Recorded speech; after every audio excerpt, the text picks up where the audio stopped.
Vice President,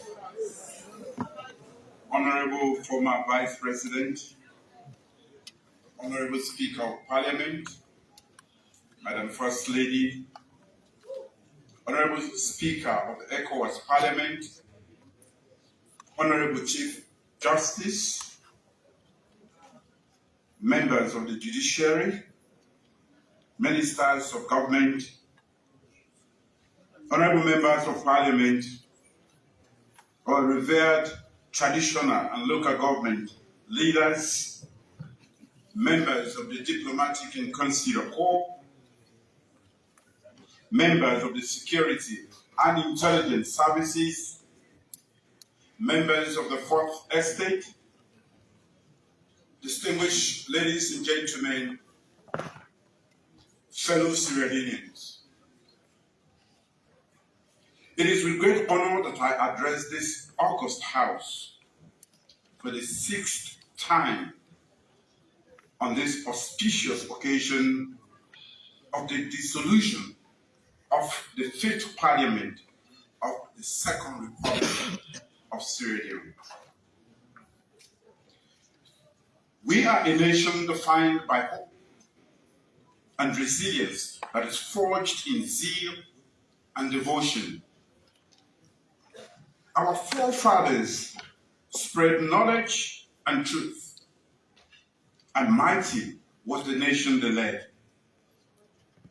Their struggle for independence steered our great nation into a democracy that we all freely enjoy today. Mr. Speaker, honorable members of Parliament, death is indeed the inevitable fate of all destinies, and only the heart that mourns knows the sorrow of parting. Over the last 5 years, we have sadly lost some of our compatriots in our collective quest to build a prosperous nation.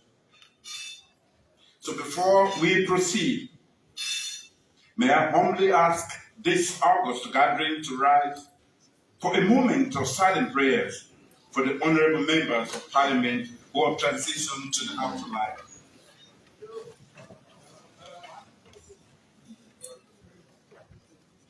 Honorable Momodu Eskimo Nansare, Honorable Almami O. Kamara, Honorable Samuel Genawai Panda, Honorable Alicius Bokare and Sumana, Honorable Ahmed Samba Toure, and Honorable P.C. Kandabusu Sise II. May the Almighty God reward them for their loyal service to our great nation, and may their souls and the souls of all the faithful departed through the mercy of God rest in perfect peace. Amen. Let's sit down, please.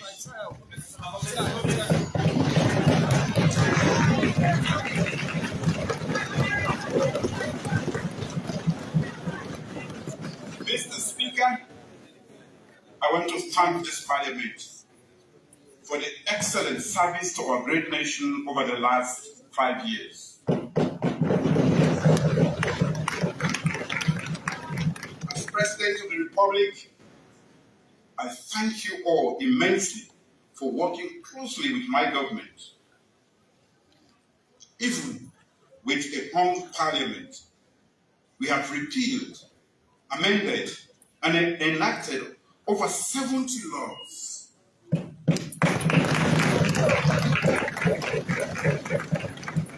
This is as commendable as it is unprecedented in our nation's history.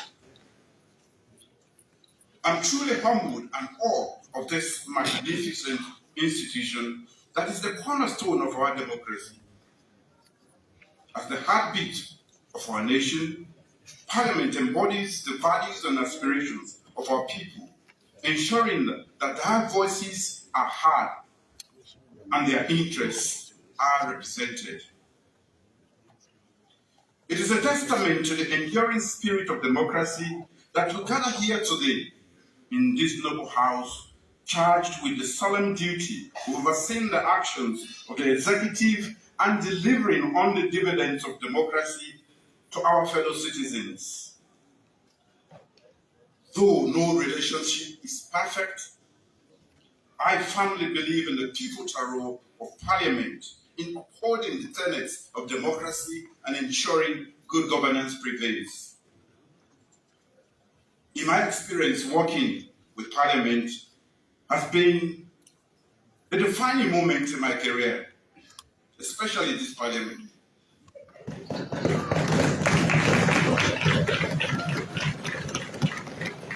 I've been privileged to witness firsthand the unyielding dedication you bring to your work, the unwavering commitment to serve the people, and the tireless pursuit of excellence, though sometimes noisy.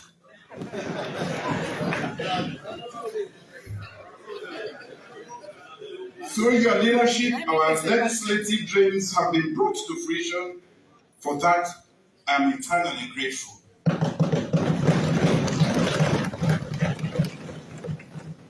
As we stand at the cusp of a new era, beset by challenges and uncertainties, it is all the more important and imperative that we continue to hold fast to the principles that define us as a nation. Let us continue to work together in the spirit of unity and cooperation to build a future characterized by progress, justice, and prosperity for all. Mr. Speaker, honorable members, you have shown us that as Sierra Leoneans, we come from every part of our great nation and hold diverse views as we must. We may not always get along, but by the words of our own national pledge, we must vow to serve Sierra Leone faithfully at all times, promise to defend our honor and good name, always work for our unity, peace, freedom, and prosperity, and put our interest above all else.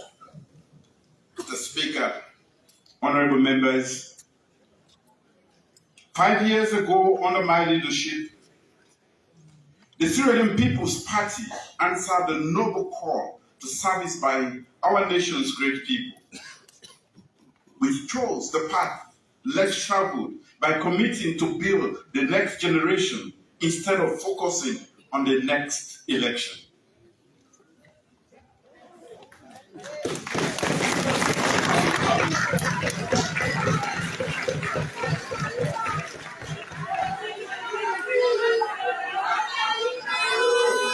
If you will recall, at the start of this SNPP administration 5 years ago, I pledged to lead a government that would work tirelessly to improve the lives of our fellow citizens.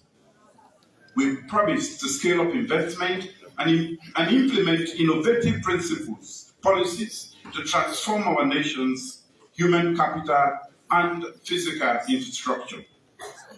Since then, we have done exactly what we said we would.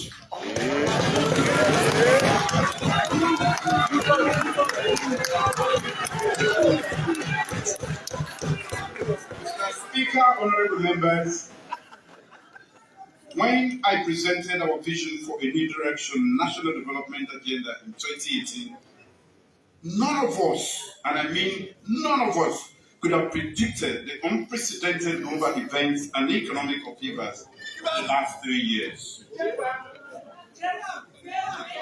The global context remains challenging as we work to keep our manifesto promises, because when we make promises, we keep them.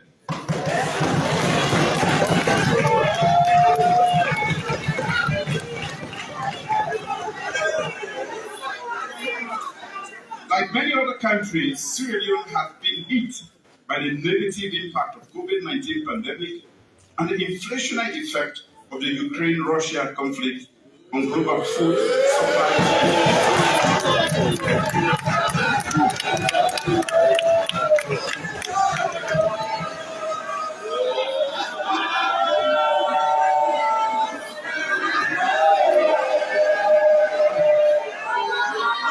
Mr. Speaker, honorable members of Parliament, my government also inherited a dire national economic situation in 2018.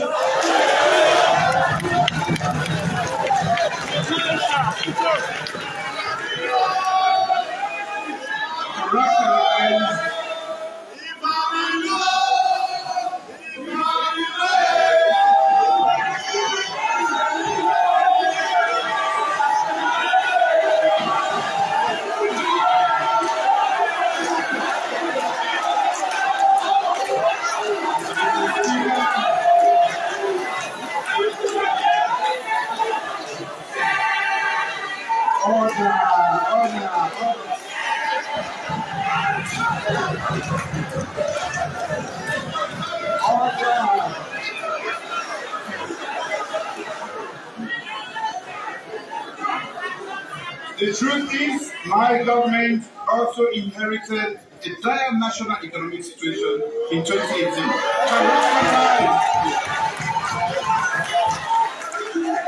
characterized by elevated debt levels, poor public financial management, declining GDP growth rate, sharply rising inflation, high levels of corruption. But we are not intimidated. From the beginning, we emphasized the urgency of implementing wide sweeping changes to put the country on a new path, positive trajectory. Within the context of our proactive new direction transformation agenda set out in our manifesto, my government has thus implemented a range of essential policy interventions and made numerous bold new investments over the past 5 years. These have led to positive changes in several key sectors, which I will highlight today. The impact of our policies are noted clearly in available monitoring data.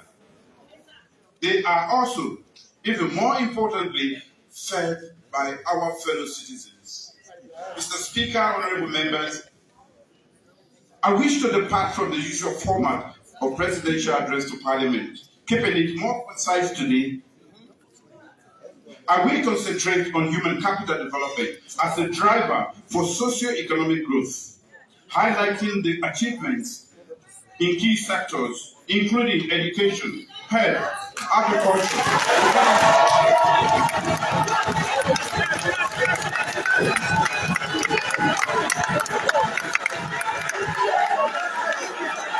infrastructure, economy, mining, and sports. I will also highlight key achievements in cross-cutting areas, including women's and youth empowerment, anti-corruption,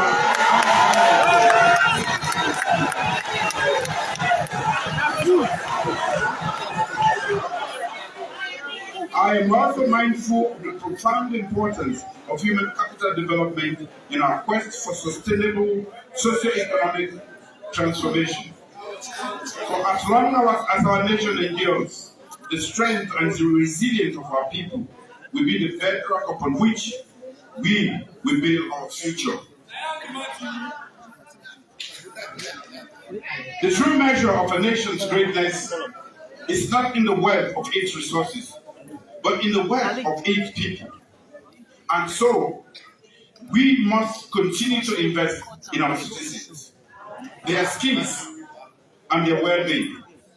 We must empower them to be the architects of their own destinies, chart their own course through the turbulent waters of life, and seize the opportunities that abound in a world constantly in a state of flux.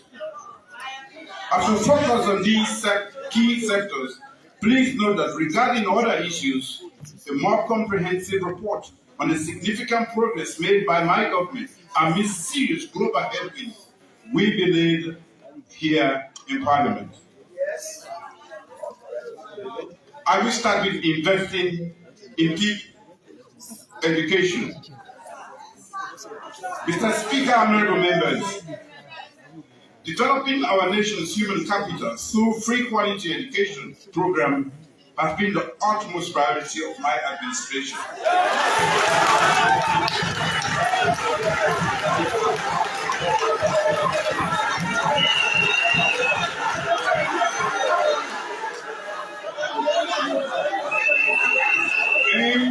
In the words of the former president of Malawi, Dr. Joel Banda, the seeds of success in any nation on earth are best planted in women and children.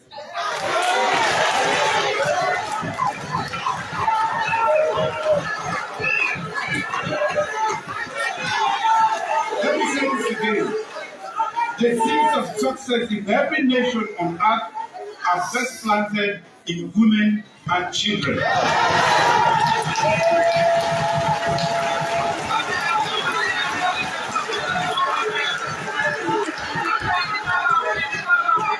The sustainable development and success of Sierra Leone depends on the seeds of education we plant in our children now. In the past 5 years, my government has invested heavily in our young and dynamic population as we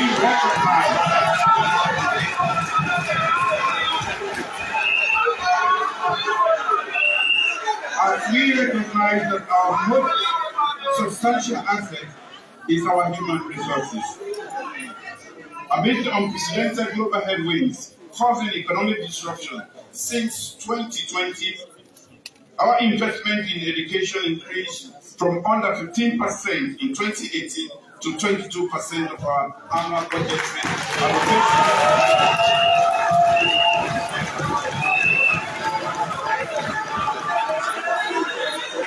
And that is spent to support primary, secondary, higher technical and vocational education and training.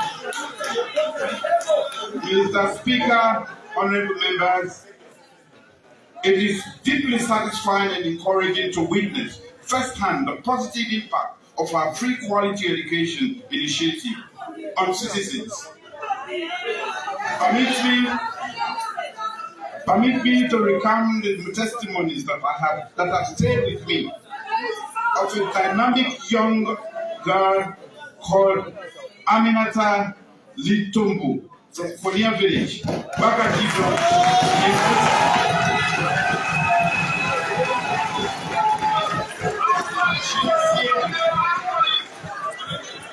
Ladies and gentlemen, before the advent of this administration, you can sit down now, please, lady. Before the advent of the free quality education, courtesy of the Sierra People's Party. Oh yes. Aminata used to walk for more than 4 miles from her village to attend school. Unfortunately, she had to drop out of school at the age of 15 because her parents could no longer pay for her. This girl, filled with latent potential, was relegated to helping her own parents do subsistence farming to support the family for nearly 2 years. Then came in the Sierra Leone People's Party.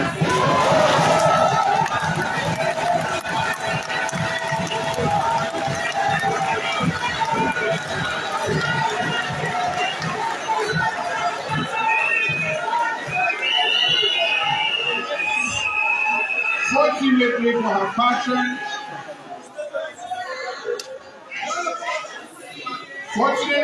passion, for getting an education was rekindled when she heard about the administration's free quality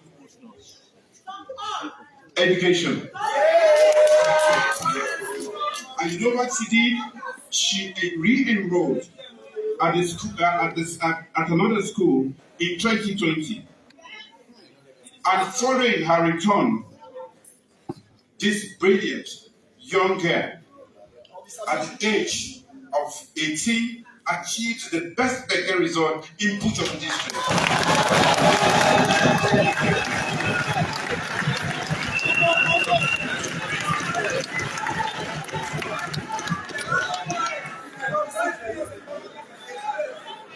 because of our outstanding performance, and because we recognize performance, my government selected her among other high-performing school children and youth to participate in the Transforming Education Summit at the United Nations.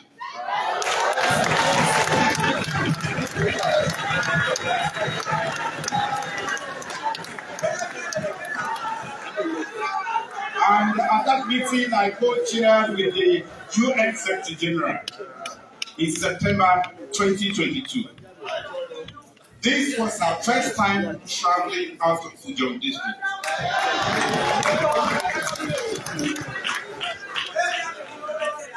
But she didn't get everything because the new airport was not yet there.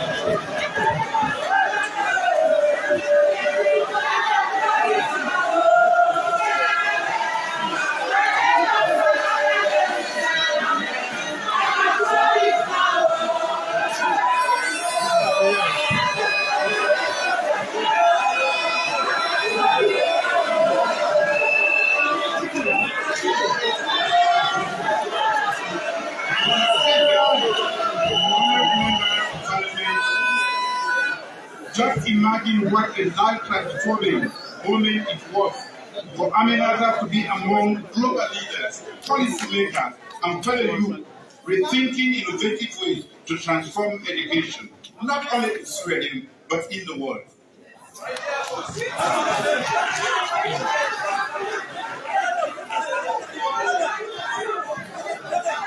Well, Aminata is currently in Finland, excelling in her secondary school education and pursuing valid training of big and educated women. Mr. Speaker, honorable members, Aminata's experience is just one example of the success of this government's radical inclusion strategy on the field of education, which has also caught the attention of the international community. The impact and success of Sierra Leone's new transformational education policy have been lauded globally and solidified the nation's position as a champion of education. Our global standing was highlighted when I was unanimously appointed to co-chair the United Nations.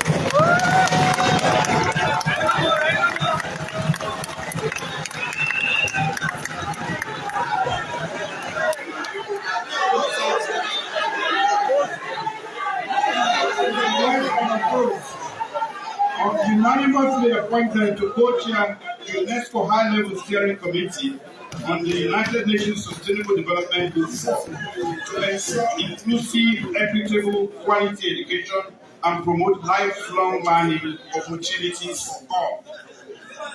Furthermore, Sierra Leone's global standing for promoting universal access to education was highlighted when I co-chaired the Global Transforming Education Summit with the United Nations Secretary General Antonio Guterres in 2022 and made one of the global champions for foundational learning.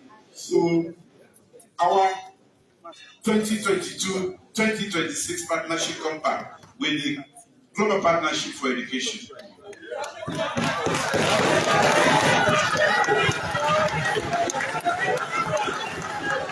Honorable members of Parliament, I am one of 5 leaders in the world to serve as champion for education.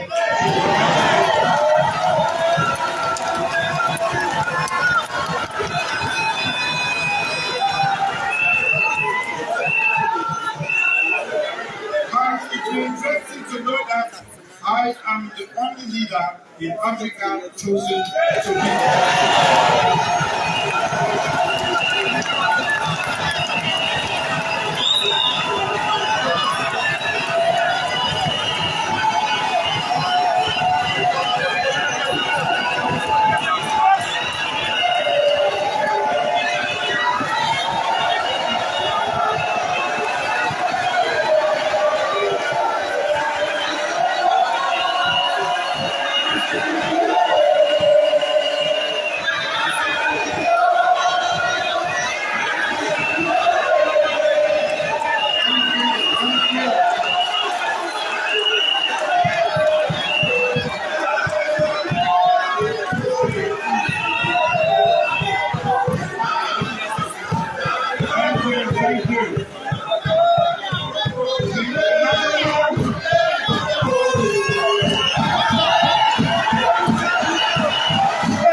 Thank you.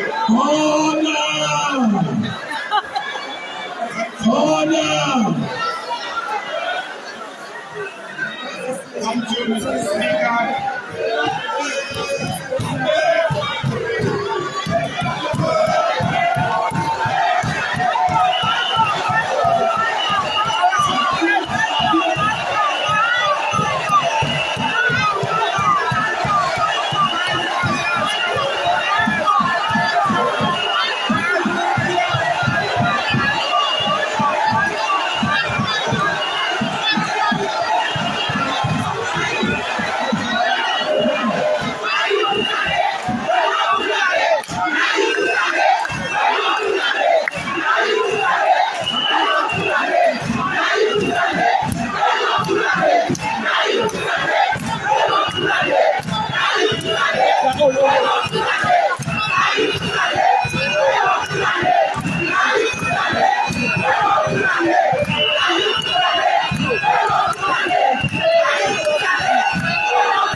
Parliament vote yet now. Parliament vote. Thank you. The international recognition is important. It helps to project the positive narrative of the transformation underway in our beautiful country. But let me assure you, however, that our policy's impact on young people's life will always be the most important to me and to my government. As the nation's leader, my gratitude for being accorded the opportunity of education and my uneducated mother, a visionary of her time, drives my steadfast commitment to implement our administration's bold agenda for education. After 5 years of hard work, we now have a solid foundation from which to scale up the lost. In a relatively short time, we have galvanized a significant support from partners and judiciously use our domestic resources to increase education funding to 4.1 trillion over the past 5 years.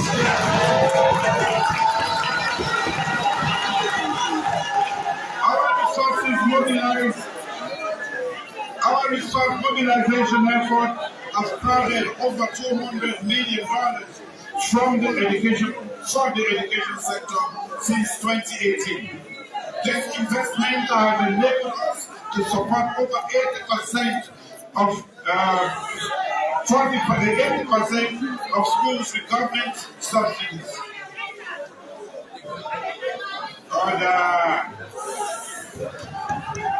Order.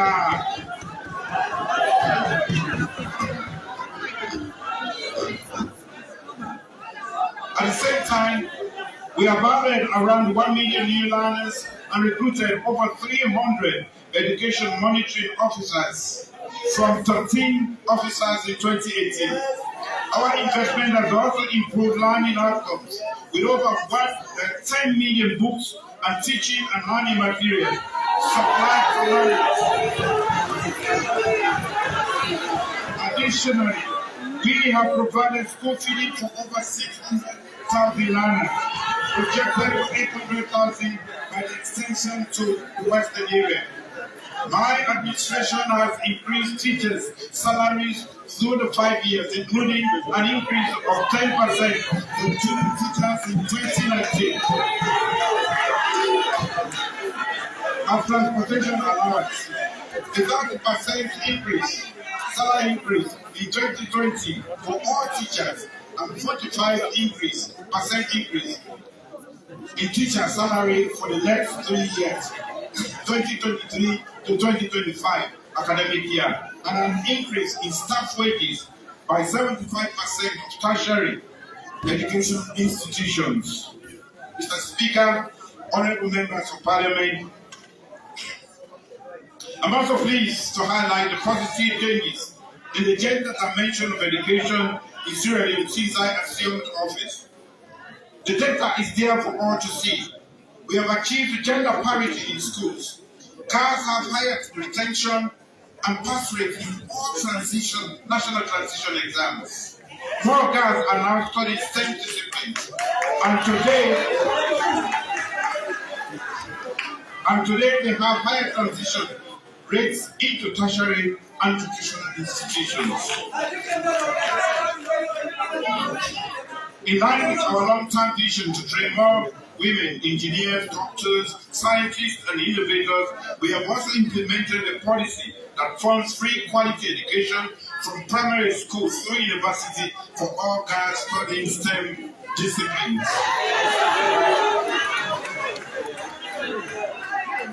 Mr. Speaker, members of Parliament, the Hands of Our Girls campaign championed by the First Lady has contributed to 37%.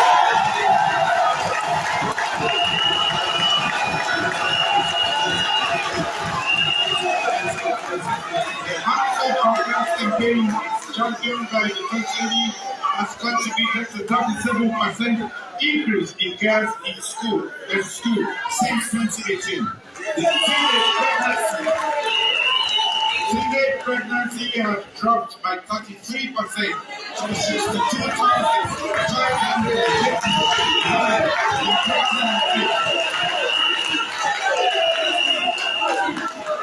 to 41,943 in 2022. Early marriage figures have also dropped dramatically because these guys are no longer allowed to give our children, the hands of our children in marriage. That's why they left. Children now have the highest rate of girls completing primary school education in the entire West African sub-region. We are and we should be very proud of our girls. They are future leaders of this nation in various fields including medicine, engineering, and politics. They are also among the future mothers of this country. Ensuring they receive the best possible education is a national priority investment. We must continue to do all we can to equip our girls with essential skills to thrive in the 21st century and to nurture their potential as we scale up the investment in education of all our children. Mr. Speaker, honorable members, within the new millennium, involving employment and business creation needs, basic and senior secondary level reforms have been matched with extensive reforms and investment in tertiary and vocational education. An amended Universities Act has removed me and political control over tertiary education and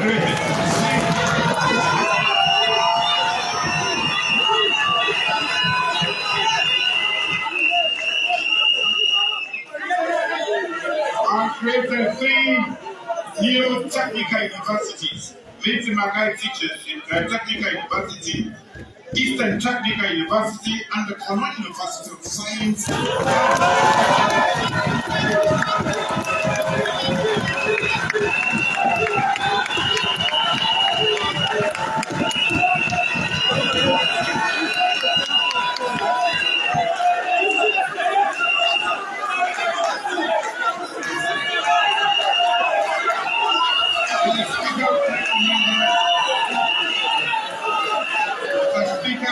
Members, that university, as I speak, is under construction, not a fake promise.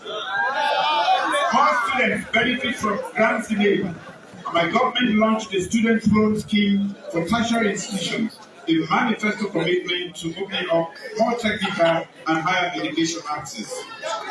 Nearly a dozen technical and vocational training centers have been established or rehabilitated and are now operational in all regions of this country.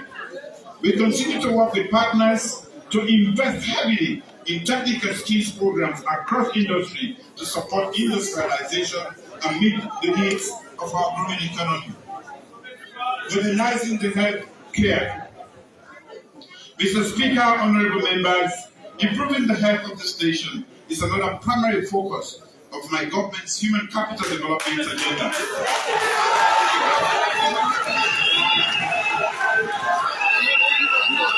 It should be no surprise then that our investments in healthcare are unprecedented. My government has increased the annual budgetary allocation to healthcare from 6% in 2018 to 11.6% in 2021. We have constructed or rehabilitated 200 more health care facilities, supported specialist training of our doctors in in-country, and recruited and trained over 5,000 more PIN-coded staff and an additional 8,700 community health workers recruited, which is a 50% increase since 2018. Additionally, we rolled out the Hospital on Wheels project that serves over 20,000 patients in 12 districts and installed 4 dialysis stations for treating over 700 patients. We introduced cervical cancer screening at 8 health facilities. The timely availability of essential drugs has improved by 90%. Free HPV vaccines have been provided for nearly 200,000 guards, and hundreds of solar refrigerators are now available nationwide for vaccine storage.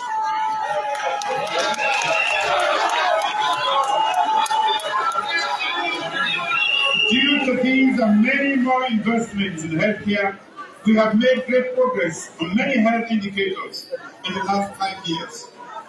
Within our region, Sierra Leone is performing well on several key indicators.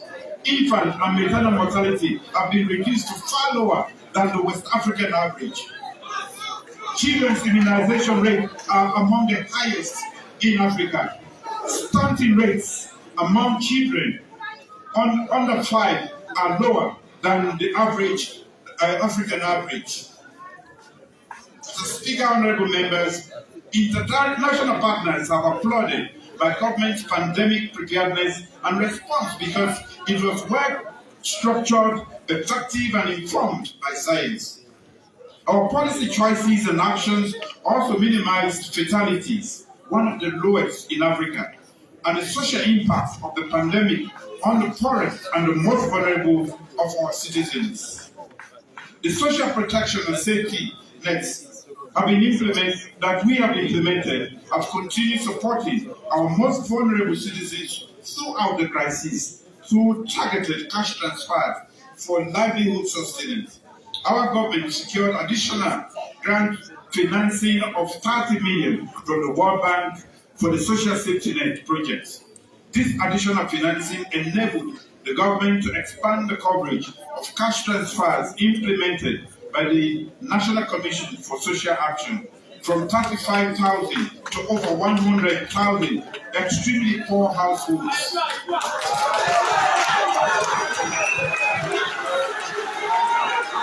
The Social Safety Net project has established the key building blocks for a basic national safety network system in Sierra Leone.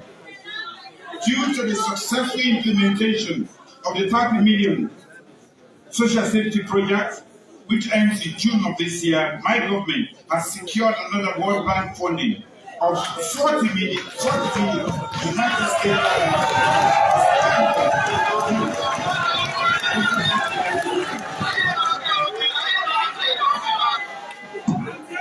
The productive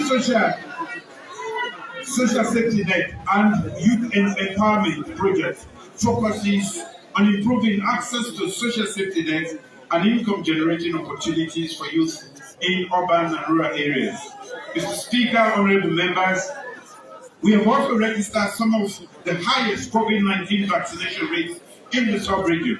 Over 3.6 million citizens, that is 73%, are fully vaccinated, with 87.6 having received at least one dose of the vaccine. Agriculture. Mr. Speaker, honorable members, The steep rise in global food prices due to COVID-19 pandemic disruption and the Ukraine-Russia war continues to impact consumer household budgets everywhere. My government is particularly concerned by the increase in food insecurity that so many of our fellow citizens face. Investing more smartly in agriculture sector thus remains a core priority to address this challenge. As Sierra Leoneans, we are blessed with fertile land and with great potential to produce more than enough food to meet our domestic needs.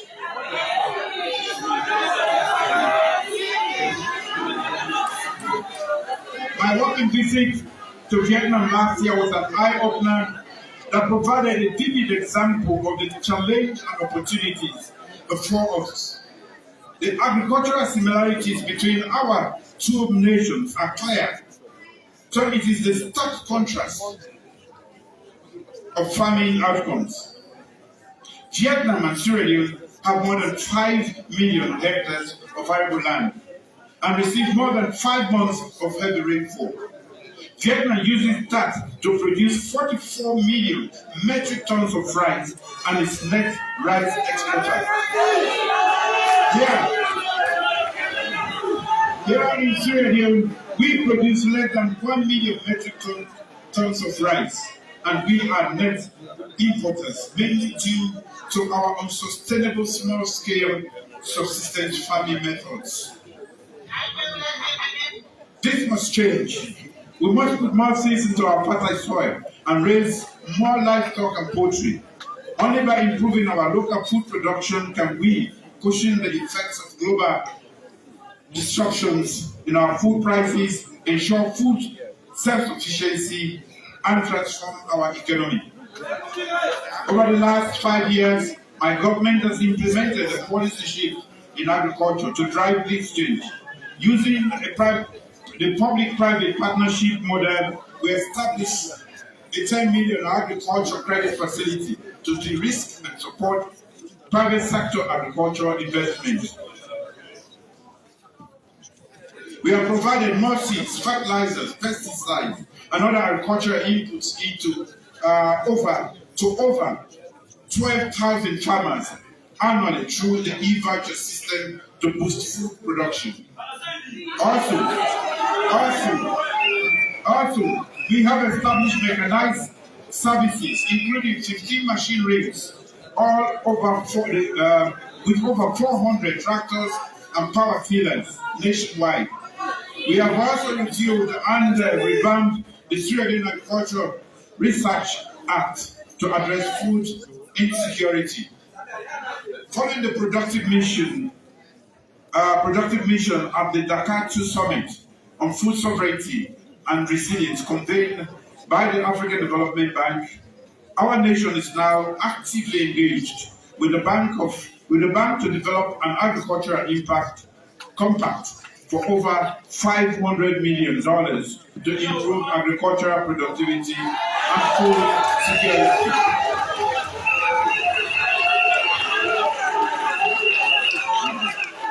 Due to this agricultural transformation policy shift and these investments, there is now more private sector activity in rice and value chains.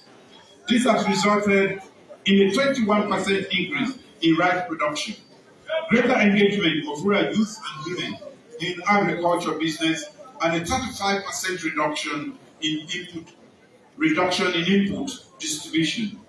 Mr. Speaker, honorable members, agriculture remains the predominant sector of our economy, accounting for an average of 51% of our GDP over the last decade and employs approximately 65% of labor force, but mainly subsistence farming. While our great nation possesses high agricultural potential, agriculture yields and labor productivity remains extremely low, partly due to huge infrastructure bottlenecks and financing gaps. To feed our people, we must transition from being a net food importer to developing an agro-industrial zone in our rural areas to becoming net exporters of primary agricultural commodities. My SLPP administration's future aspiration to take advantage of our nation's soil wealth, grow agriculture as a business in climate-smart ways, and leverage it as a fundamental source of job and wealth creation for national prosperity. This will inspire citizens, especially the youth, to see agriculture as a profitable and sustainable business. Building more resilient and inclusive economy. Mr. Speaker, honorable members, these transformational investments and impactful results since 2018 that I highlighted so far have been significantly enabled by our government's efforts to improve the nation's economy and debt management as soon as we assumed office. Our immediate reforms produced positive outcomes until the COVID-19 pandemic struck. GDP growth rate from 3.7% in 2018 went to 5.5% by 2019. Revenue generation surpassed 15% of GDP annually. We reduced the debt burden and brought inflation down to single digits. We have since been readmitted to IMF Extended Credit Facility Program. During the APC time, we were excluded.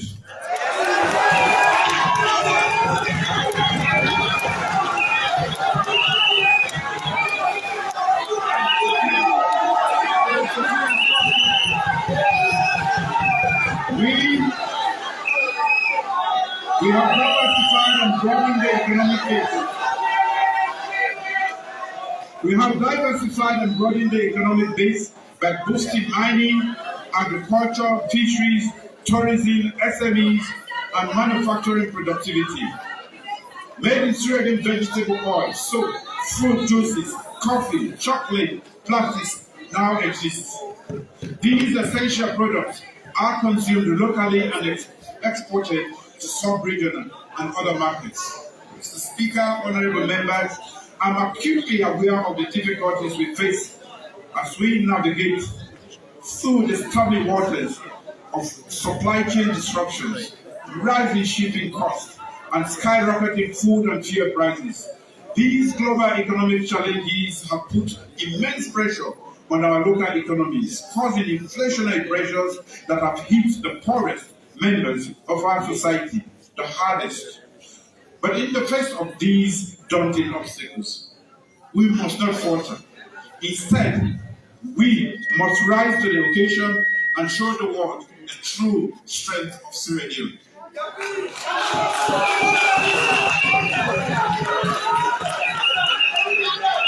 As we stand together in solidarity and resilience, knowing that our perseverance and hard work will ultimately lead us to a brighter future, let us draw the strength from our shared history and culture as we work towards a more prosperous and equitable future for all. The road ahead may be difficult, but I'm confident that with determination, grit, and a steadfast commitment to our values, we will overcome these challenges and emerge stronger and more resilient than ever before.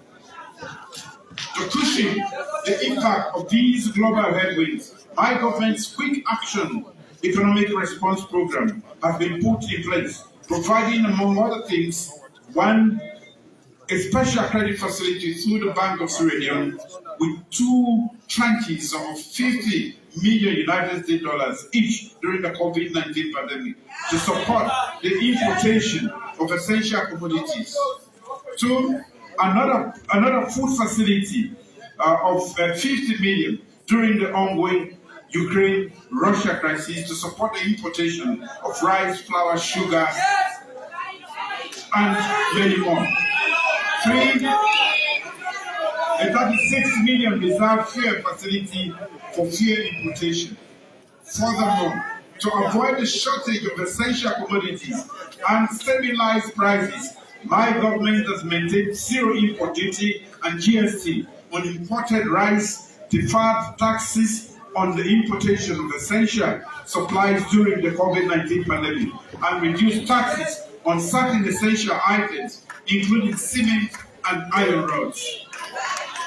Beyond that, we have also prioritized local food and agriculture production, even securing a 1.8 million grant from the ADB under the African Emergency Food Production Facility to support farmers with agriculture inputs.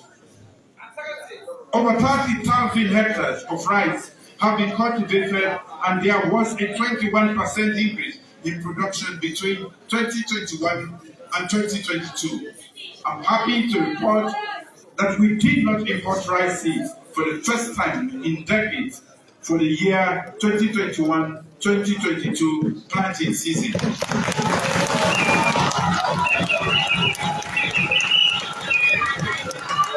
Despite limited development assistance and investment finance inflows due to the continuing global economic downturns, we have maintained strong relationships with our development partners, kept existing businesses, and attracted additional investors, especially in mining, light manufacturing, and the construction sectors. Youth job creation schemes and access to innovative financing have boosted overall job figures. Salaries and pensions have been increased to keep in step with living costs. Teacher salaries have received between 10 to 45% increase since 2018. Entrepreneurship promotion initiatives have been implemented, particularly for women and youth, introducing a digital biometric ID card and modest reforms in the financial services sector means more financial inclusion and access to credit, especially for women and young people. According to several objective global indicators, my government has achieved the highest marks for gender inequality in the economy and access to credit than any other of its predecessors. With this reform mandate first, I intend to do even more in my second term.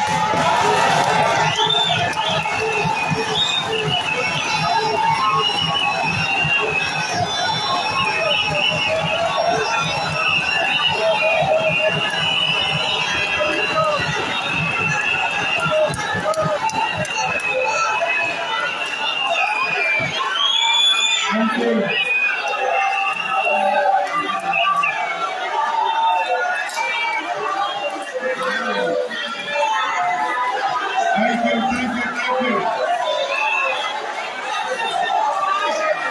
Thank you. Mr. Speaker, honorable members,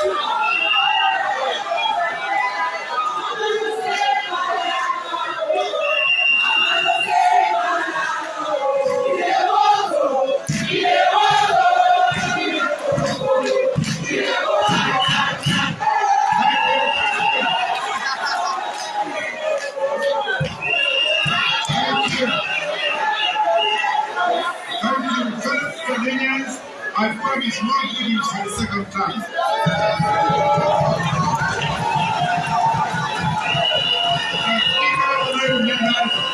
I'm pleased to highlight that we have been careful in borrowing and spending. There is one more thing that the debt my administration is servicing, we are not contracted only in the past 5 years, but also debts that were inherited from the previous ABC administration. In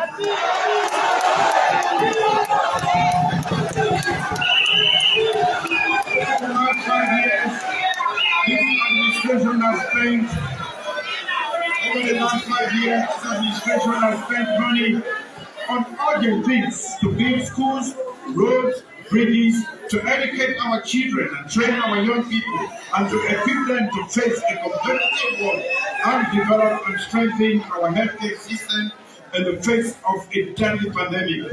We have managed public resources judiciously and not overborrowed or spent recklessly as before. Indeed, the evidence of how we have utilized public funds to improve our society is nationwide. Our inclusive new direction transformation agenda have included every district and province. Mr. Speaker, there is still an enormous task ahead of to build more schools, tertiary institutions, and healthcare facilities, and equip them with modern technology and equipment. There is considerable work to be done to turn our rural areas from zones of economic misery to economic prosperity through agriculture. There is more to do to light up and to power remote villages and to give them access to potable water, among many other things. Mr. Speaker, I will not rest in my effort to build a more inclusive and resilient economy. Tourism, Mr. Speaker, honorable members, my government's decision to prioritize tourism as a key policy for economic diversification, job creation, and growth is yielding dividends. Just last month, Mr. Speaker, the reputable Time magazine, the world's greatest places of 2023, ranked Freetown Peninsula as Africa's new coastal hub and one of the 50 extraordinary destinations to explore.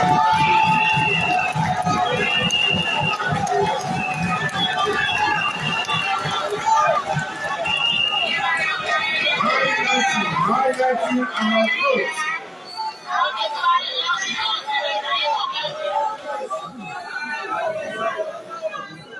Highlighting our growth with diverse wildlife, world-class surfing waves, thriving coastal capital of Freetown, a brand new airport,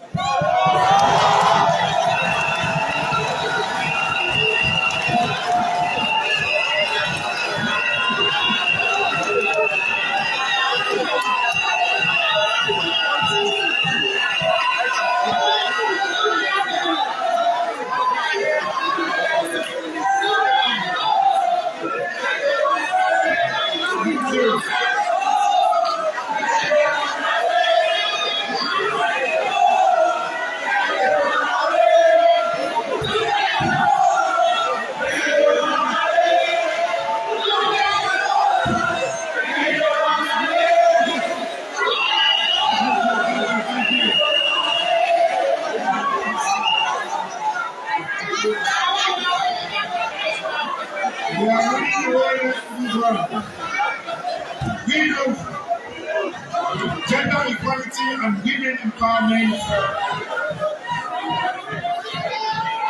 Mr. Speaker, honorable members, last year in this August House, I appealed passionately to honorable members who believe in an inclusive and equal future for all Floridians to vote in favor of the gender equality and women empowerment.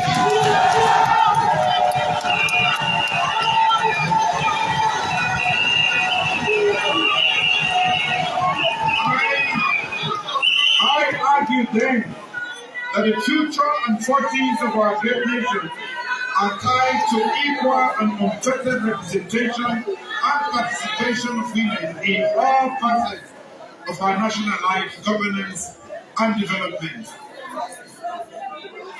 I wholeheartedly thank this Parliament for passing this landmark UA Act in November 2022.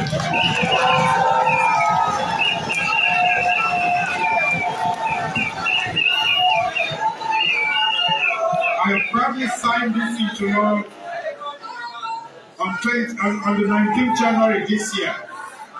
The GIWI Act includes provision to promote women's participation in politics and decision-making processes. At least 30% representation of women in elected and appointed positions in all society.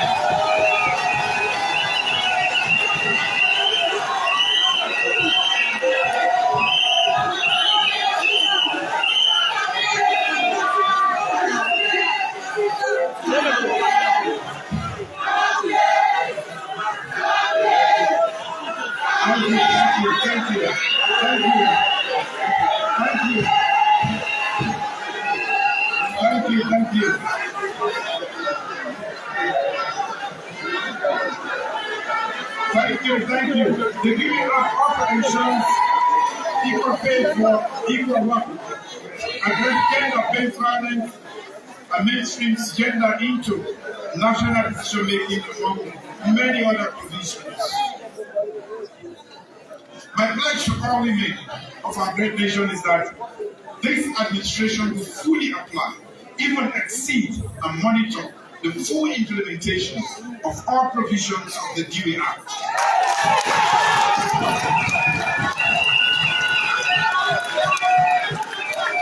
There will be a large difference in the gender balance in the next parliament as prescribed by the landmark boundaries.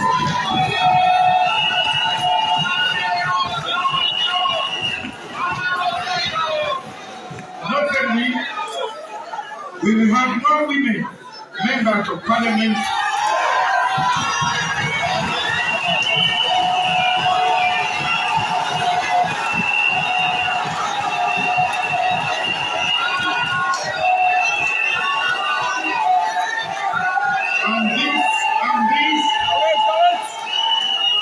and this is in recognition of the fact that women have been historically disadvantaged and discouraged from participating in local and national politics. My party, the Sierra Leone People's Party, the Talk and Do Party,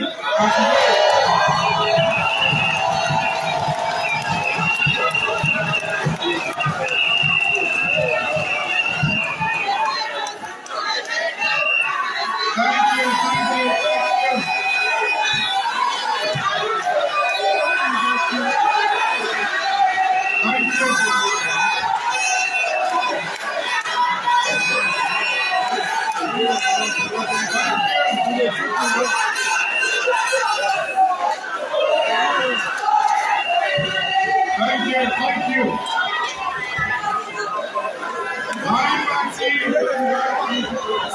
My party has waived all things to women seeking political office. And I encourage all political parties to remove all financial, structural, and social barriers for women who wish to participate in local and national politics.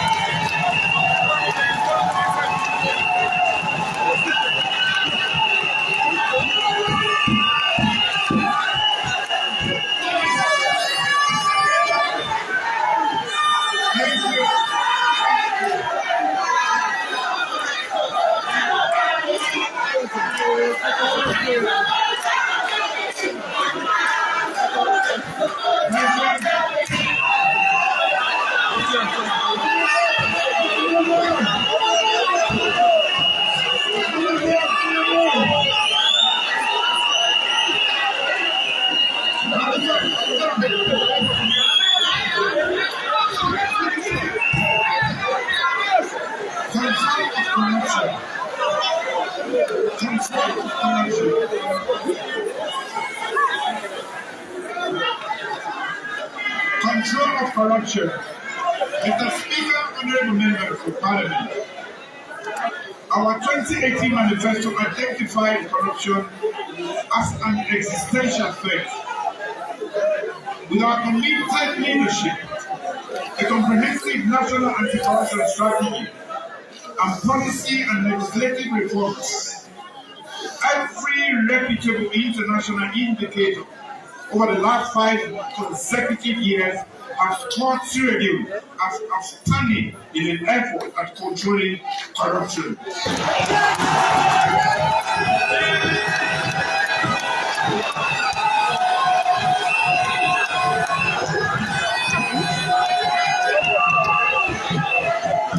We have sustained progression in transparency, international corruption perception index from 130 in 2018 to 110 in 2022. A 20-place move in just 4 years.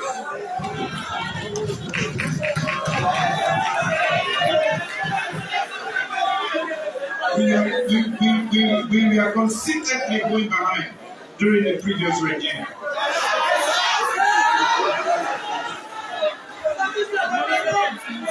There have been record convictions and billions of loans in non-conviction assets-based recovery. Clear nations have studied and adopted our successful model for preventing and fighting corruption.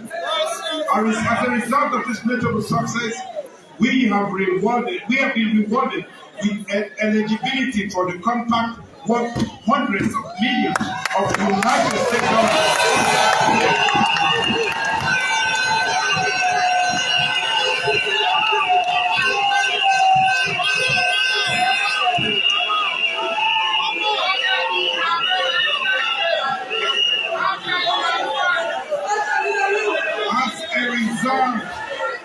Of this notable success, we have been rewarded with eligibility for compact worth hundreds of millions of United States dollars from the Maintaining Trade Corporation, MTC, of the United States of America government.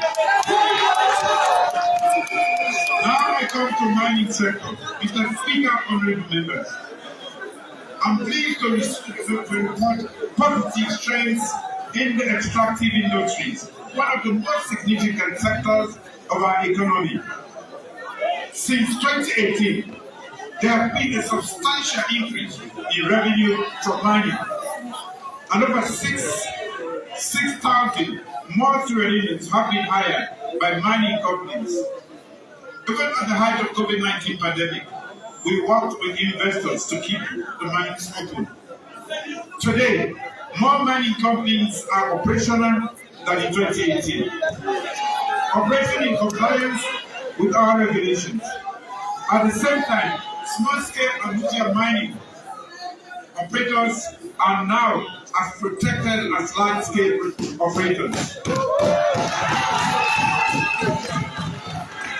With the new Mines and Minerals Development Act 2022, many communities in mining areas are also experiencing more direct benefit from the extractive sector today than ever before.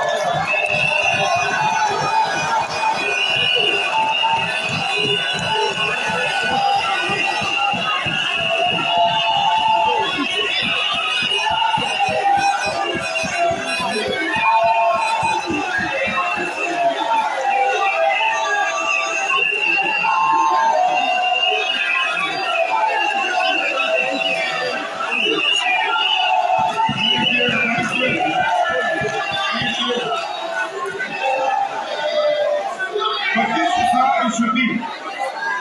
Surface rate, taxes, and other community development agreement payments have increased tenfold from 0.01% to 1%.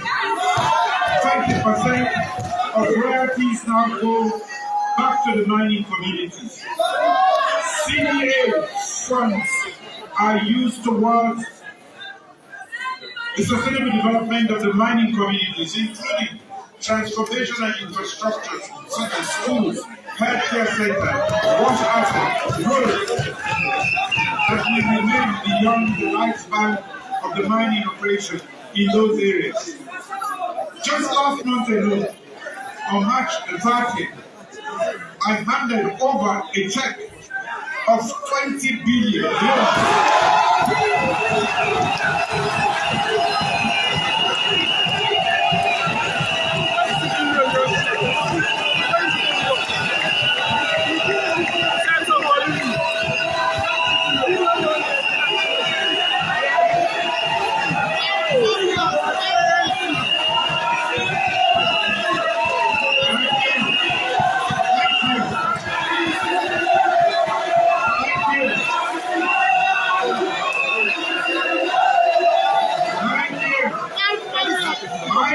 Over 20 billion, 20.3 billion in CDA payment to cheaters in Champani district, where young rock met of goods are left.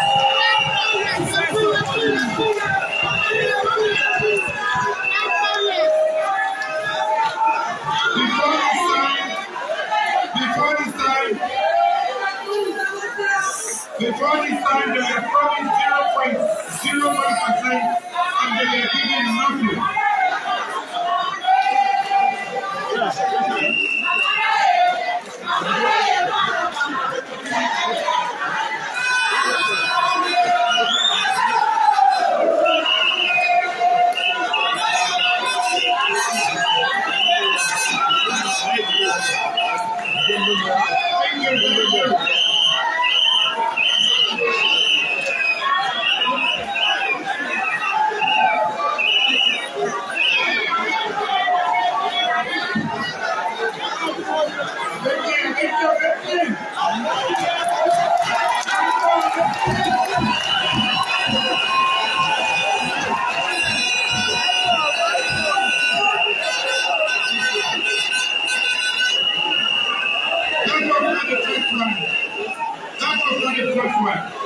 This one was following the first CA payment of 5.4 billion again to the mining communities.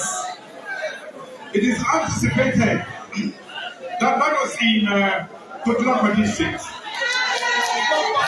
And it is anticipated that Maramba Mines Limited will soon make a CDA payment of over 30 billion this week.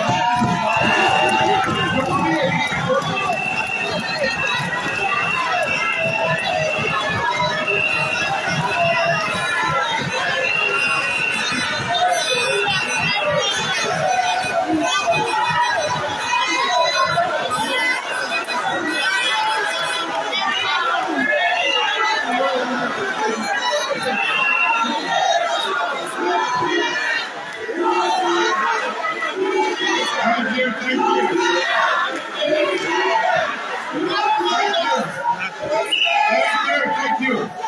So we will be paying 30 billion loans to communities in Partliament district.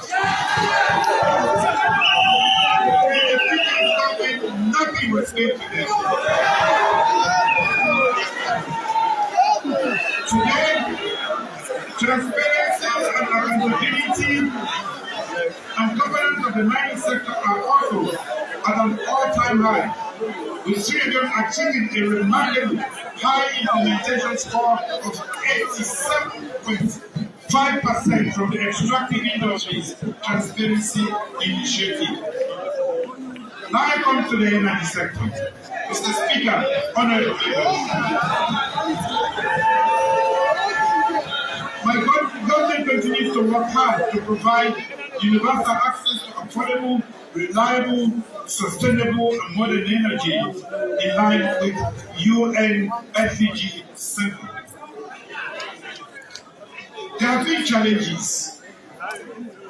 The government has had to pay substantial subsidies to the sector to keep tariffs lower for our citizens, especially because of the sudden hike in generation costs. The government provided subsidies to EDSA, EXA, amounting to 508.5 billion units as of September 2022. And this was to support the purchase of share for car power and payment for imported power under the CNSG arrangements. The illegal obstruction of electricity by businesses and private citizens cost billions of lives annually. Over the past 5 years, and at great cost to the government in replacements, there have been over 100 incidents of cutted transformers, damaged cables, and even electricity poles have been set on fire.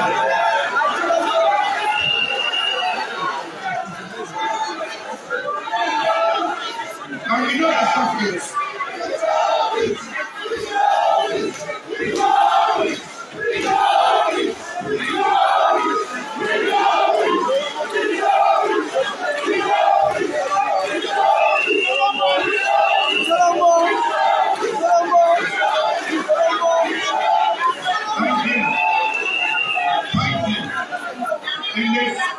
In the spirit of proper We have replaced and rehabilitated those assets in line with our mission to provide reliable and affordable electricity to Suriname.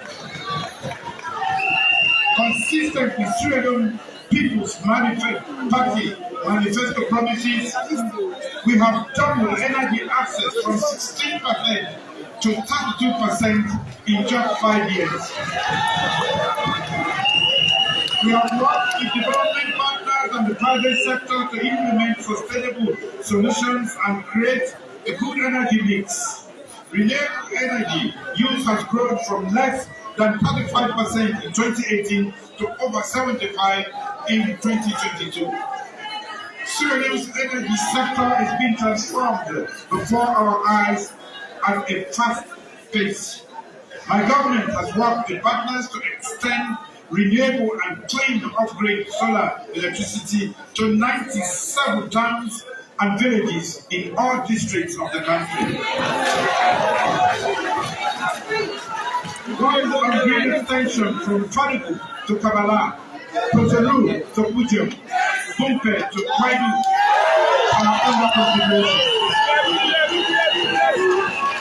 The rehabilitation of the Western Area distribution network is underway, and peri-urban areas of Freetown are now connected to the grid.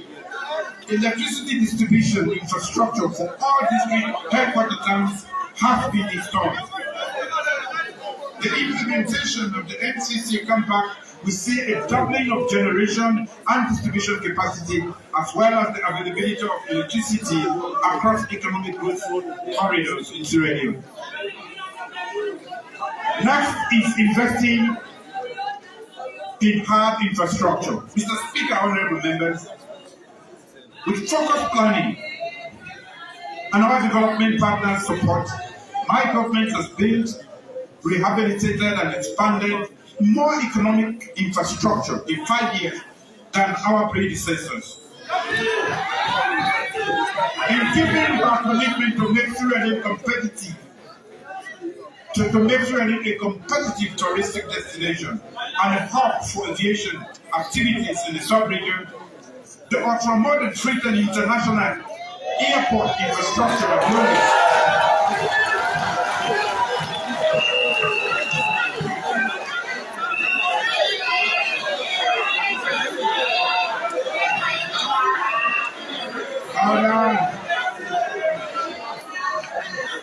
the ultra-modern Freetown International Airport at Lombe, which might be called the Julius Marabio International Airport,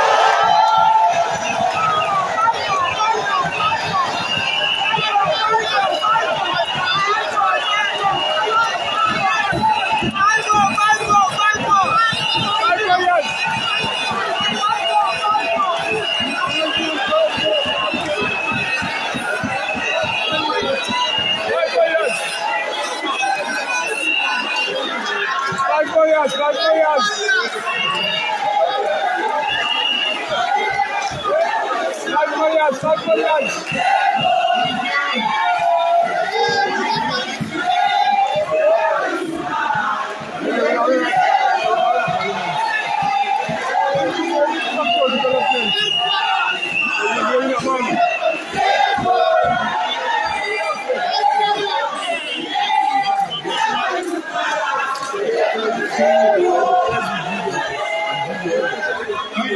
you.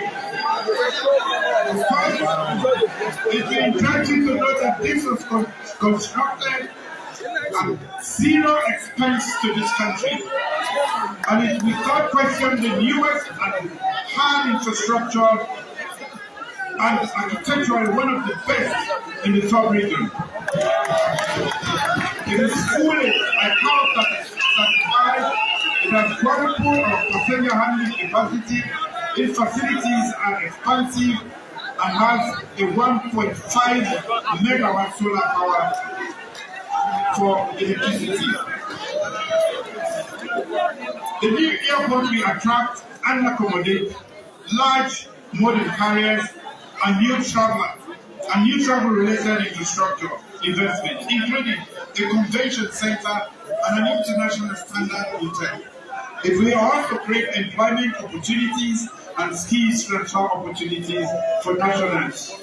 I'm pleased that even the most ardent of critics, when he came back from America last week, used the airport and agreed on record that this infrastructure investment is timely and necessary.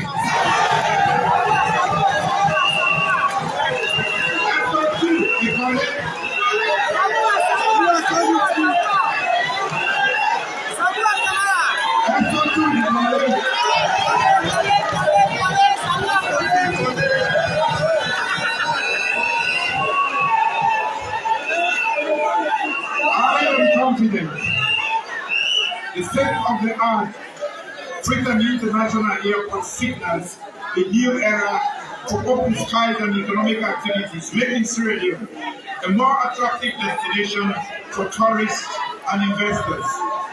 Mr. Speaker, honorable members, I'm pleased to report that my government, working with the People's Republic of China, has built and commissioned the first Sierra Leone Foreign Service Academy, a state-of-the-art academy of excellence for training foreign service practitioners in Sierra Leone and across the sub-region.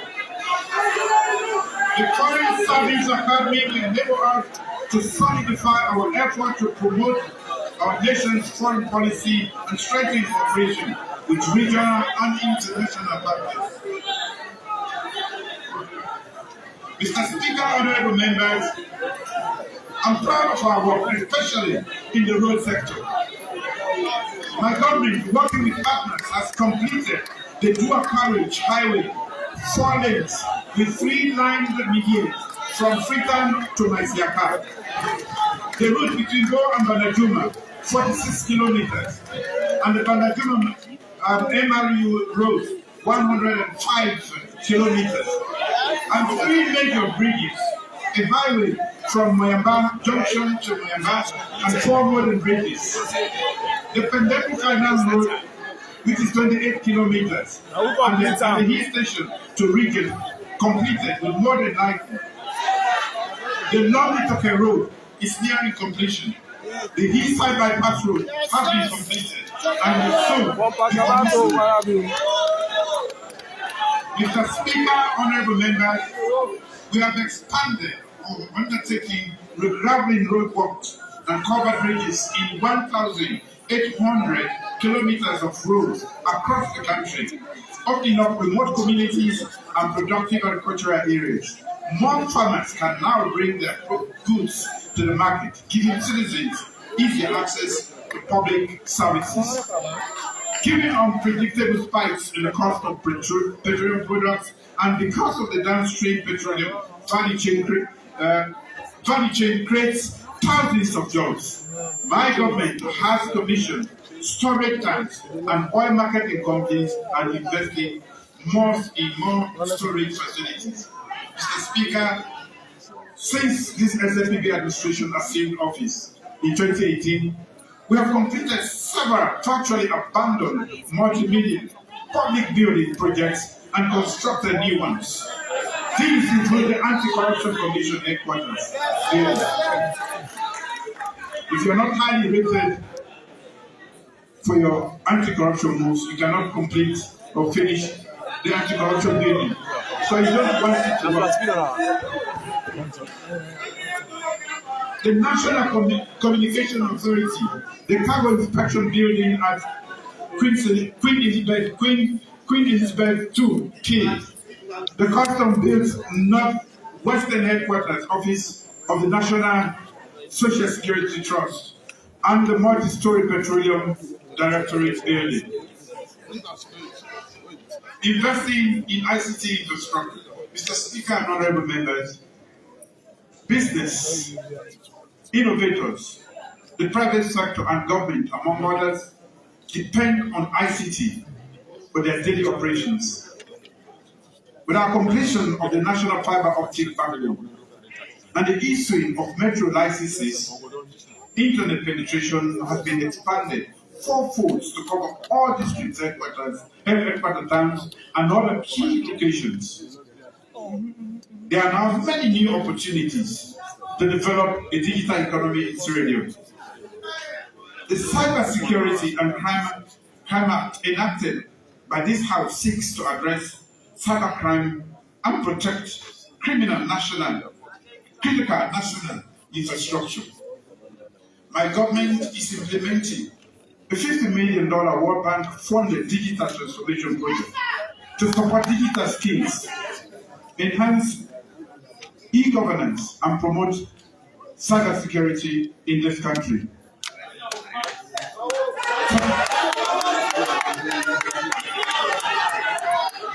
Technology moves fast, and we must seek to remain nimble in this field or risk falling behind.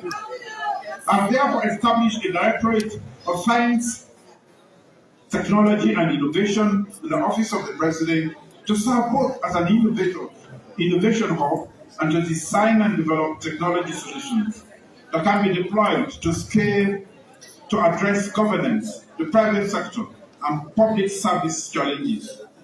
DSTI has developed various solutions, including disease surveillance, risk communication, and travel advisories.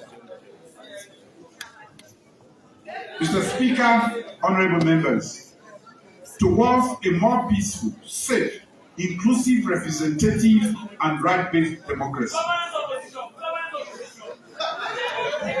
Today, we live in a country where we enjoy complete freedom of expression, association, assembly, religion, and political affiliation. With support of this parliament, my government has abolished the death penalty, repealed the intolerable personal and supported the Syrian Association of Journalists, among others. In our 5 years of administration, we have no political prisoner or journalist in prison. We have opened up democratic spaces and remained open to political dialogue. We have worked closely and consistently with civil society organizations, made the political calendar more predictable by announcing democratic elections over a year in advance, and have enacted progressive electoral legislations for more political inclusion, especially to facilitate the participation and the representation of women. These achievements are captured in objective and transparent international assessments and indicators.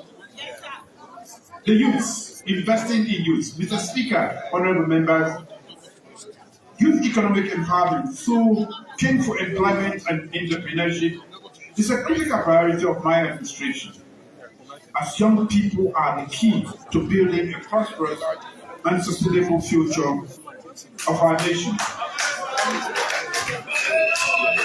Over the last 5 years, beyond human capital development imperatives, I have highlighted my government has invested in young people by creating opportunities for training, entrepreneurship, and job creation.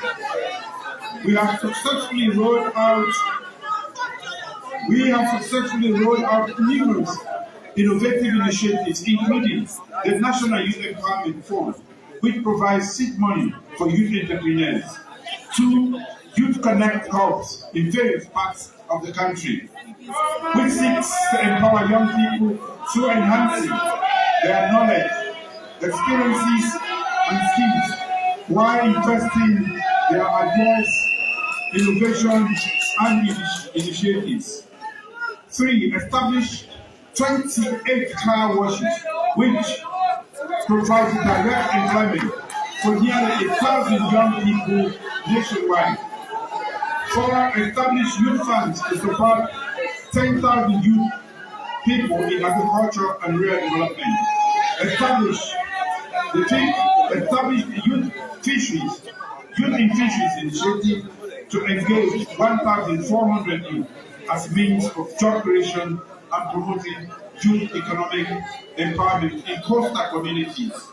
And 6 The National Youth Service, which has trained and deployed over 1,523 young people in various institutions across the country.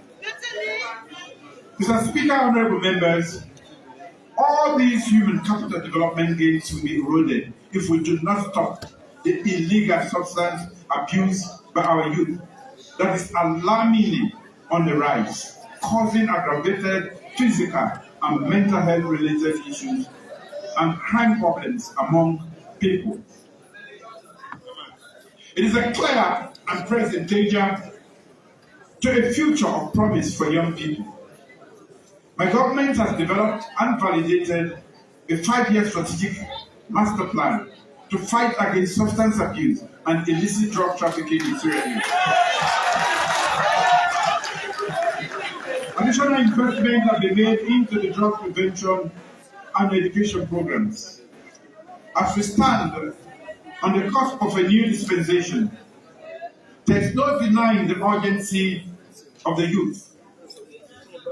Our youth are the vanguard of progress and innovation, the standard bearers of hope and optimism in a world that can sometimes seem dark and foreboding. They are the harbingers of change, the architects of the future, and the driving force behind our nation's prosperity. The youth matter because they are the engine of our economy. They bring new ideas, fresh perspectives, and an insatiable hunger for innovation that drives growth and prosperity. They are the creators of new ideas and industries, the disruptors of old models, and the agents of change that make our economy more dynamic, resilient, and competitive globally. Moreover, focusing on the youth is not just a matter of necessity, it is a matter of justice. It is an acknowledgement of the tremendous potential that lies within every young person, a recognition of the unique gifts and talents they bring to the table. It is a commitment to ensuring that all our citizens, regardless of their age or background, have the opportunity to thrive and fulfill their potential. But more importantly, investing in the youth is an investment in human capital development. By equipping our young people with the skills, knowledge, and experience they need to succeed, we are building a better future for them and a better future for us all. We are investing in our future, in our nation's future prosperity, laying the foundation for a stronger, more resilient, and more vibrant society. Sports. We have invested in sports.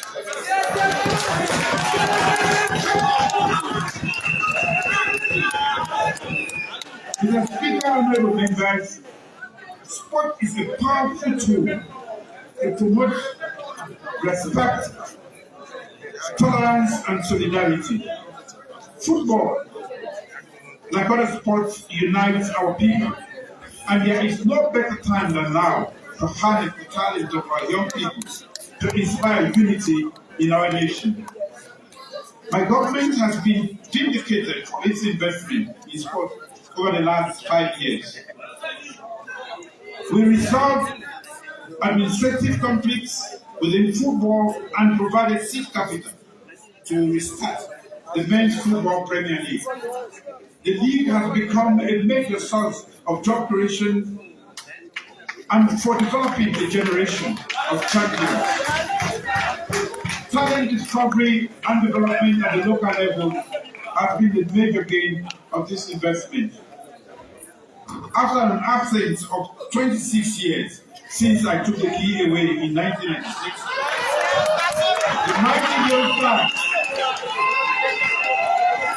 our national team qualified for the African Cup of Nations in 2021. In line with our administration's resolve for gender equality and women's empowerment, for the first time in the history of our country, the Women's Football Premier League was established and has just successfully concluded with 12 teams participating, and of course, Mobeno Queens FC from Bond District emerged as a champion.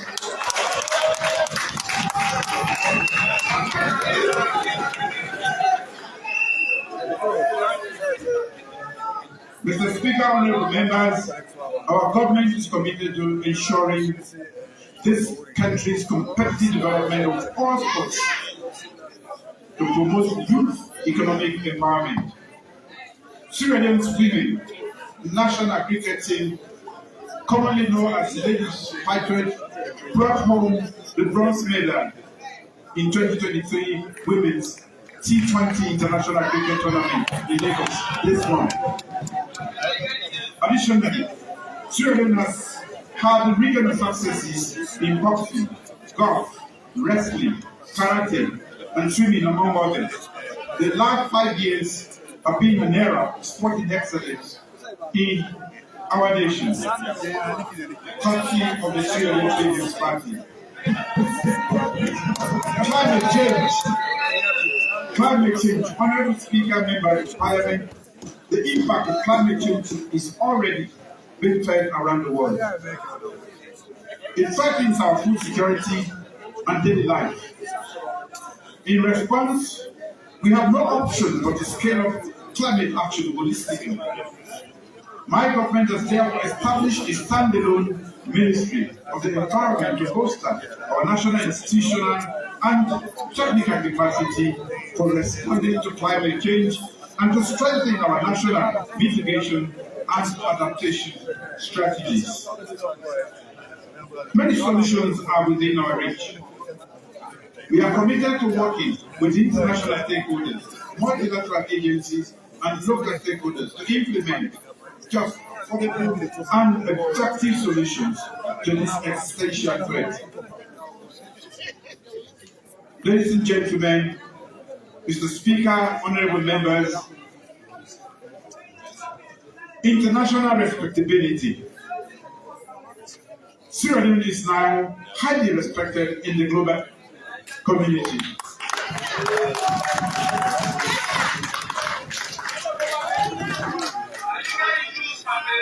The stigma of the past has been replaced with widespread respectability for our values, achievements, and global leadership.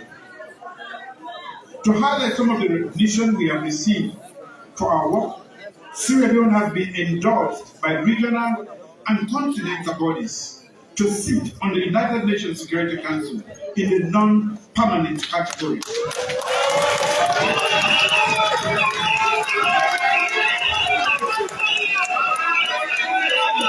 Sierra Leone chairs the Continental Committee of C10 for the reform of the United Nations Security Council. And as president, I was unanimously elected to serve as chair of the African Peer Review Forum of Health, State, and Government.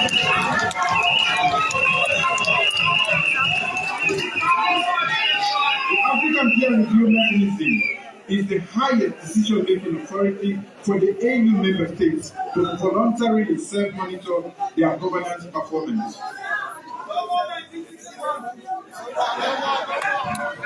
Mr. Speaker, honorable members, in conclusion, I'm on the way to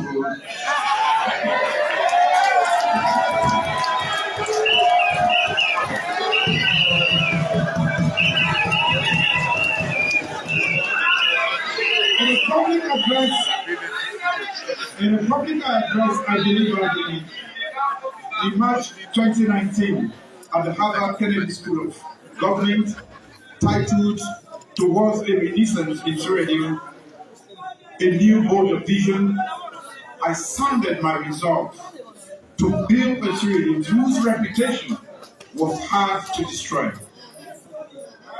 One that discards stereotypes crafted about the gloomy streets of its history, but instead makes informed choices grounded on democratic governance, accountability, and human capital development. 4 years on, I asked Sierra Leoneans to judge me and my government today, and my government on the concrete actions that we have taken to realize this bold vision. I'm proud that these actions have already resulted in free quality education in this country, an improvement in women's empowerment, and bold actions to protect and promote women's rights. I'm proud that my government finally repealed the oppressive laws and abolished the death penalty. I'm proud that we have made huge strides in modernizing our national infrastructure, doubled energy access, and created renewed development partners and investor confidence in Sierra Leone. I'm also humbled by the task that remains before us as we seek to achieve the new renaissance, humbled yet energized to continue the leadership journey that we started in the second term.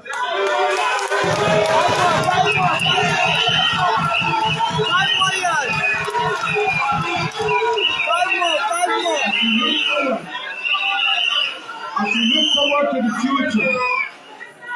we look forward to the future, let us be reminded of the words of Nelson Mandela, who said, and I quote, after climbing the great hill, one only finds that there are many more hills to climb. End of quote. I have already climbed many hills together. We must continue. We have already climbed many hills together. We must continue to do so with hope, resilience, and the belief in the strength of our democratic institutions. Leading our beloved country is the greatest service any citizens can be entrusted with.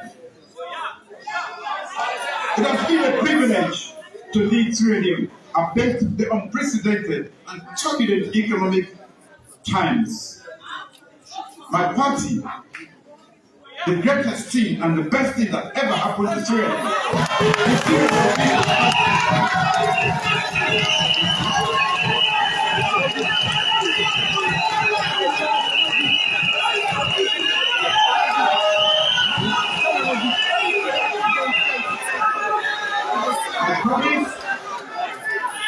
I promise that I'm committed to serving with new vigor the next Parliament. I'm excited about the future of new possibilities and hope for our nation. We have come a long way since Sierra Leone, since the Sierra Leone of the 1961.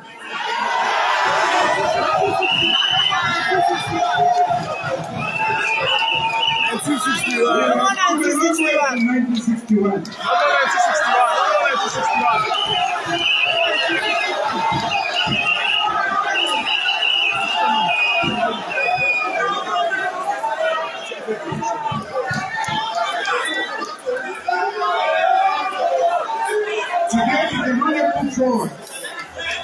Today we have a growing population and modern technology that has improved the quality of life for all Sierra Leoneans.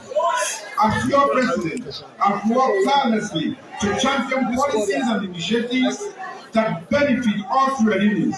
I will continue to do so until my last second in this office.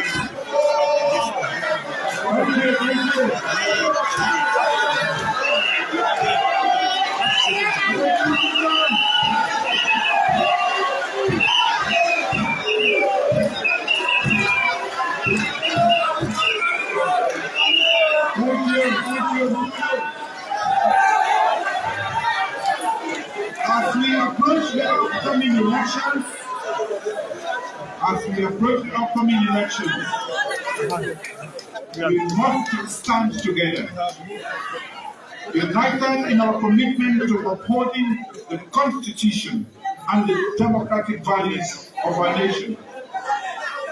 We must reject the centrifugal forces that seek to divide us and sow seeds of acrimony.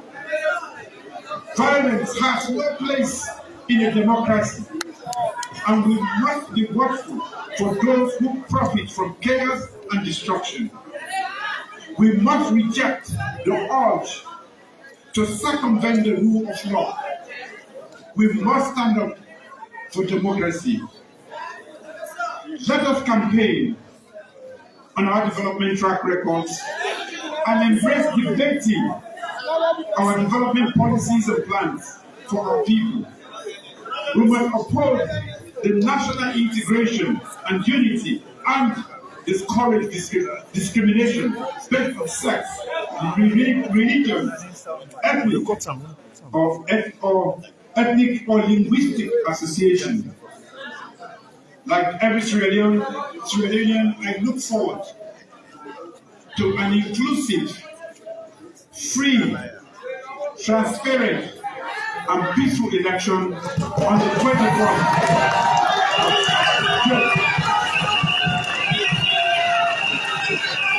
Thank you, Mr. Speaker, honorable members, as we celebrate our 62nd Independence Day. Let us remember our democratic values of unity, freedom, and justice for all.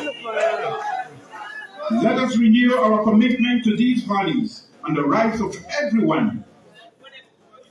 I wish you all a happy Independence Day in advance,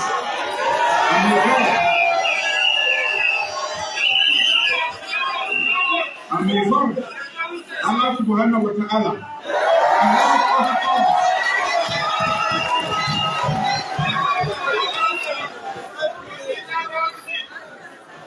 may God bless us all, our beloved country, Sierra Leone, in making her a great and prosperous nation.